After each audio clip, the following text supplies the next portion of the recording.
Hi, I'm Paul. We're going to talk about electric skateboards because I'm really excited about what's in this box. It just arrived. It's manufactured by Landwhee in cooperation with Revel. It's called the Revel Kit, and it's a derivative of the Landwhee. It's supposed to have greater acceleration, a fantastic Samsung battery. Batteries were an issue with the older Landwhees, and it has a direct drive system that allows you to put any size flywheel on it, including some really large wheels, which I'm excited about because Ottawa, where I live, does not have great roads, and I like big wheels so I don't get locked into those cracks and potholes. I've got a Terab Flex 1 from Loaded picked out to mount the board on. And just a quick little overview here. I got lots of land wheels, got a couple boosted boards. That one's a G2 extended range. Got a couple of one wheels, and I also have this monster 8-wheeled, 4-wheel drive land wheel with 4 batteries, which is unofficially the fastest accelerating and top speed board in Ottawa. Anyways, I'm not going to make you watch me opening the box and fast forward. I'll just pause and restart when we get the box open. Okay, and we're ready to do the reveal, and there we go. So, charging brick, cord, that's the docking station for the battery, tool, front trucks, and here, oh my gosh, look at the size of those motors. Those are huge. And this is a prototype, so a lot of these parts are 3D printed. They're just a couple weeks short of going to production. So at that point, these 3D printed white parts will be black polycarbonate. They switched to polycarbonate on the Landwhees, and those shells are very strong. Okay, and the battery pops in there. And as you can see, these are regular flywheels, so you can put any size you want on there. Those motors are huge, very reminiscent of the old Landwhee. And I think the next thing for me to do is get this mounted. So once it's on, we'll resume. Okay, so that didn't take too long. 4 bolts. I got it synced up with the remote. I'm using the original Landwhee L3-X remote. Because they're a couple weeks short of having their new remote with the LCD screen and speed and stats and power display. But there it is.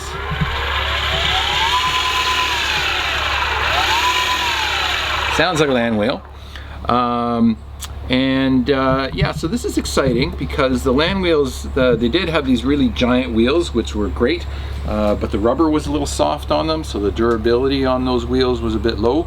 Here you can pick out any flywheels that you like, and I have plans to put great big giant 100 or 110 millimeter ones on these ones. Well, let's take it out to the street and see what it does. So these are the Ottawa bike paths that run in front of my daughter's house, and I got her to capture a bit of drone footage. First impressions in this first run on the Revel Kit, very positive. It's a better accelerating board than the original Landwhee, much better brakes as well. The L3-X brakes were a little soft. When you put 2 L3-Xs on board and made a 4-wheel drive, they were pretty harsh, some risk of going over the front. But these are kind of Goldilocks brakes and acceleration.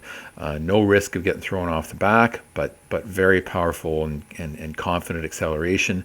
And on the braking, you can just pull back all the way on the remote and haul it down from top speed down to nothing with no risk of flying off the front and very short stopping distance.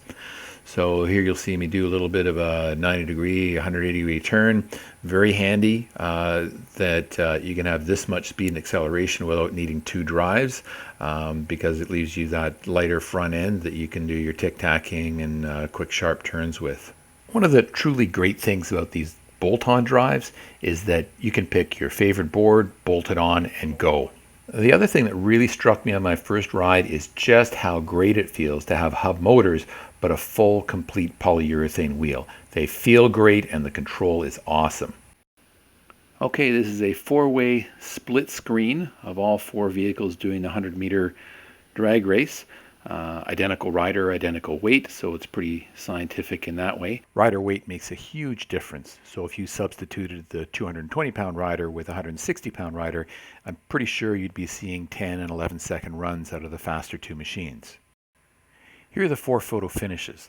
That's a 2-inch wide piece of red tape, and I love how it's blurred at the speeds that these machines are crossing.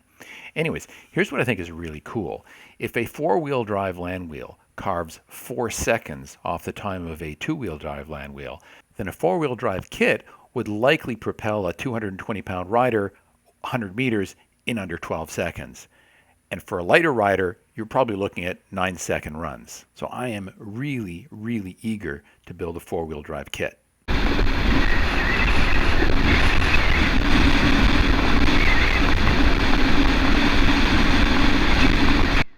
So at the speeds I'm traveling, the wind makes it pretty difficult to understand what I'm saying. So I've turned down the volume and I'm just going to talk about my riding experience. So the fastest that I rode the Revel Kit was 51.1 kilometers an hour, which is pretty fast. I don't always drive that fast, but I'll tell you, it is nice to be able to drive over 40 kilometers an hour, because there are times when you have a choice between riding on the road or riding on the sidewalk. Riding on the sidewalk is not really safe, and riding on the road can be safe if you can find an opening in the traffic and then get up to the same speed as the cars, as opposed to having cars trying to pass you and squeezing you up against the curb and potentially hitting those manhole covers that can throw you. I think the last 30 seconds was a good illustration of that. This is a really busy road, but the traffic lights create pulses of traffic, and I was able to jump out in an empty pulse and travel a kilometer down to the intersection without a single car traveling behind me. So when this light turns green, I'm going to be demonstrating 100% throttle and 100% braking each time. I don't ease forward on the throttle, I don't ease back on the throttle, I just go 100%. And that's one of the things that makes this board so comfortable to ride, is you don't have to worry about modulating the throttle. The electronic speed controller just has a wonderful algorithm for very strong but very safe acceleration and braking. You know, the moment I hopped on this board, I referred to it as Goldilocks acceleration and braking, and it really is. So Ottawa has an electric longboard club, and I go out for group rides, and I've been doing it for the past 2 years or so. And I've swapped a lot of boards and tried other people's boards. And for the people who have the faster boards, they always warn me, careful, it's really powerful, it's got a lot of kick, and they're right. Those boards almost throw me off the back. But when I race those same boards, the Revel Kit beats them by a huge margin. Not for the first 10 to 15 feet, because that's when the Revel Kit is giving you a softer acceleration curve, but then it blows past them. So there's a section of this video coming up where I apply 100% brakes from about 45, 46 kilometers an hour. And I want you to pay attention to that little green line there, and I want you to watch the nice little 45-degree angle that it drops down on. And keep in mind, I'm putting no thought into this. I've just pulled the throttle back completely 100%. Here it is. Up here, so I've got the brake on full. Really nice brakes. No worries I get thrown off the front. It just comes on. On a lot of boards, that's a really difficult thing to do. You got to play with the throttle so you don't throw yourself off the front. So whether you decide to only travel 30 kilometers an hour or whether you decide to travel at higher speeds, there's a huge safety factor that comes from brakes like these. So there are 2 things about the Revel Kit that have just vastly improved the quality of the ride. The first thing is how wide the trucks are. There's an extra ½ inch, which doesn't seem like a lot, but it is. And the geometry also seems very much improved. So these new trucks really carve well. And the second thing is those complete polyurethane wheels. In general, electric skateboards with hub motors and those thin polyurethane sleeves just vibrate so much. It's incredibly uncomfortable on the feet, and their traction is poor as well. Nothing compares to a complete polyurethane wheel. Okay, check out this little bit of tic-tacking that I do to make this sharp turn here. The Revel Kit makes it particularly easy to do this because all the weight is so close to the rear wheels. You move some of that weight further up and you can't lift the front end up to tic-tac. So check out the miserable pavement quality on this little bit of bike path here. With conventional hub motors, you'd be worrying about damaging the hubs when you hit each of these cracks. It would also feel like standing on a jackhammer. With the Revel Kit, those 100% polyurethane wheels just absorb it all. It really doesn't feel bad at all. I mean, I'd rather be riding on smooth pavement, but it's not that bad. The durability of good quality 100% polyurethane wheels is a big factor, because Hub motor skateboards break down all the time because of broken motors, and those thin polyurethane sleeves get chipped up and chewed, and the more worn they get, the more risk the motor is of getting damaged. And those are really expensive repairs. A damaged motor has the potential to damage an ESC or a VESC, so there's just a whole lot of things that are really expensive that could go wrong when a hub motor fails. I've ridden about 300 kilometers on these wheels, and naturally they look mint. They look like they've hardly been ridden on. Okay, this intersection coming up here is another really good illustration of why it's often safer to travel faster. I've run out a bicycle path and I've got to take a busy 2-lane street both directions, travel about 2 kilometers on it to make it to some more bike paths. So when this light turns green, I'm going to gun it, get ahead of the cars. Here I go. And if you look behind me, there's this guy who decides that he should probably pass me and squeeze me up against the curve. Here he comes accelerating up behind me, but I take off and he slows down for the speed bump, and now I got a whole lane to myself, which is much safer than the alternative. And now he's way behind me. So you just earn yourself a lot of space on the road when you're not slowing down the traffic behind you. I've got the extended range battery, and its advertised maximum range is up to 29 kilometers. I got between 12 and 17 kilometers, which is not surprising because I ride hard and fast, and I'm a 220-pound rider with gear. I suspect a lighter rider on speed 1 could achieve the advertised range. Here I got to pick up my board and run across a major parkway and a median. So here I notice how relatively light the Revel Kit is. I'm comparing it to the original Landwhee and the L3-X with those heavy LiPo batteries. This is a lithium cell based unit, so it's much lighter, and it's kind of a single hand carry. It's about the same weight as the boosted board when you put it on a board like the Tarab. The Revel Kit batteries are pretty economical, so I'm planning myself on getting probably 4 extended range and maybe just 1 standard range for the odd air travel. Swappable batteries are great. You get to keep the weight down on your board for things like tic-tacking. You can throw an extra couple batteries in your backpack, and you don't have to spend all that money buying food in restaurants while you charge up for an hour or two to try and continue your ride. So there's just so many things that are good to say about swappable batteries, but if you get something like the Revel Kit, you got to buy extra batteries because otherwise you're really not taking advantage of what the board is meant for.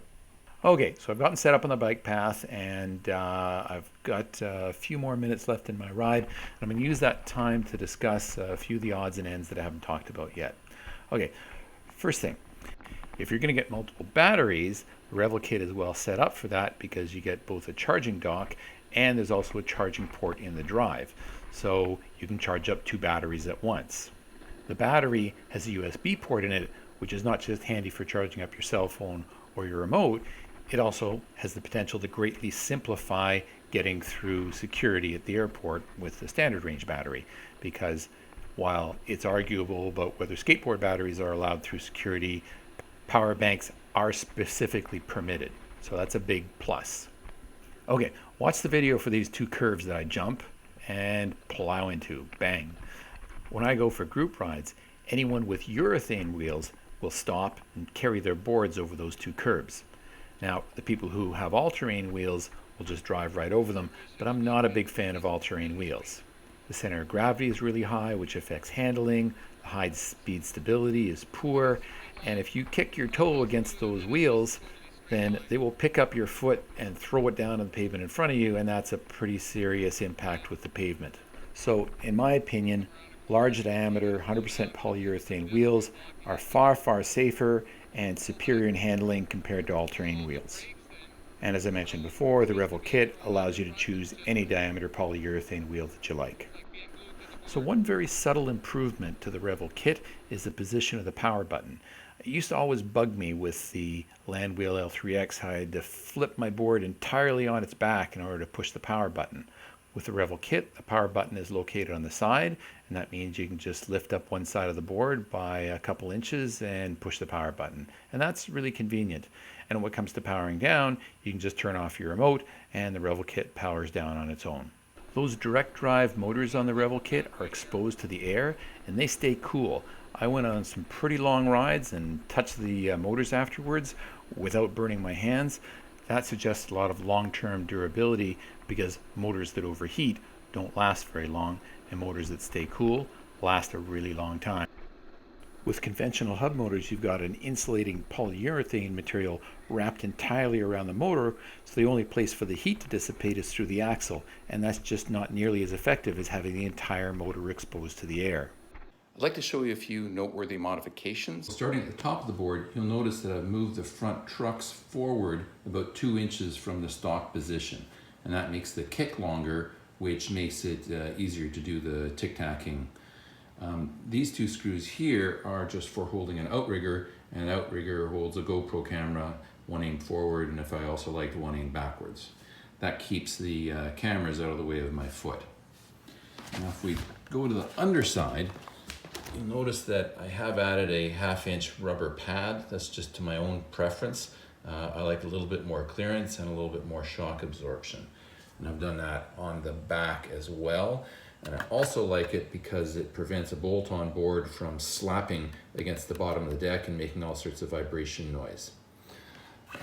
The other modification I've made is you'll notice that I've replaced the pivot bushings with 95A durometer pivot bushings, a cone bushing on the top and a barrel bushing on the bottom, and that just adds a lot of stability at the higher speeds. I've done the same pivot bushing modification on the back, and you'll notice that I've also got a Velcro strap. That is because this is a prototype and some of those are 3D printed plastic parts, which are not nearly as strong as injection molded parts. So I wanted to make sure that everything held together because I was hitting some pretty high speeds. And the last modification that I did was to put a GoPro mount on the remote, and I could have really glued it to any stick, but what I chose to do was to set up a triple remote so I could use 2 of the remotes for my 4-wheel drive unit and the center remote for the Revel Kit. And that way I can use the same remote to control both of my favorite skateboards. Notice here that I've got a tether on my 4-wheel drive skateboard, and that's because the brakes on the 4-wheel drive Landwheel are a little strong, and I want that little insurance policy to make sure I don't fly off the front. No risk of that whatsoever on the 2-wheel drive kit, and I'm told that the 2-wheel drive kit with the newer remote has programmable brakes, so there's 3 brake settings, and if you set up a 4-wheel drive unit, you can depower the brakes on both units in order to get the ideal braking for the strength of 2 drives slowing you down. So that's it. That's all I have to share about the Revel Kit. I've had it for about a month, driven about 300 kilometers on it. I've loved the ride, the handling, the acceleration, the braking, the vibration absorption. Everything seems really well put together, and I hope this helps you guys out if you're looking for a new skateboard and thinking about this one.